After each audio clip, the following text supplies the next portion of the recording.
Hello everyone, నేను మీ పుష్ప. ఈ రోజు మన పుష్ప కిచెన్ లో స్పెషల్ కొబ్బరి పచ్చడి. చాలా టేస్టీగా ఉండే ఈ కొబ్బరి పచ్చడి ఎలా చేసుకోవాలో చూసేద్దామా. ముందుగా పచ్చి కొబ్బరిని చిన్న చిన్న ముక్కలుగా చేసుకొని ఆయిల్ హీట్ అవ్వగానే ఫ్రై చేసుకోండి.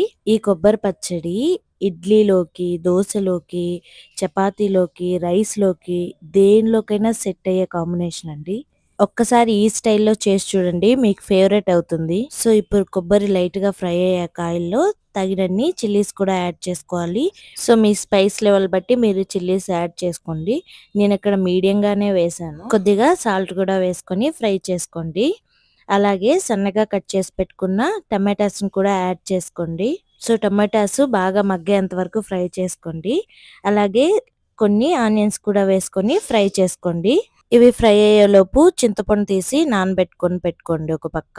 సో ఈ ఫ్రై అయిన దాన్ని చల్లారబెట్టుకొని మిక్సీలో వేసి తగినంత సాల్ట్ వేసి నానబెట్టుకున్న చింతపండు కూడా వేసి మిక్సీ పట్టుకోవడమే. అలాగే సన్నగా కట్ చేసుకున్న ఆనియన్స్ ని ఆ మిక్సీ పట్టుకున్న పచ్చడిలో యాడ్ చేస్తే సూపర్ టేస్ట్. చూసారు కదా ఎంతో ఈజీ అండ్ టేస్టీ కొబ్బరి పచ్చడి ఎలా తయారు చేసుకోవాలో. మీరు కూడా తప్పకుండా ట్రై చేసి ఎలా వచ్చిందో కమెంట్ బాక్స్ లో కమెంట్ చేయండి. ట్రస్ట్ మీ అండి, సూపర్ టేస్టీగా ఉంటుంది ఈ పచ్చడి. తప్పకుండా ట్రై చేయండి. సో ఇలాంటి మరెన్నో వీడియోస్ కోసం don't forget to like, share and subscribe. Thank you for watching.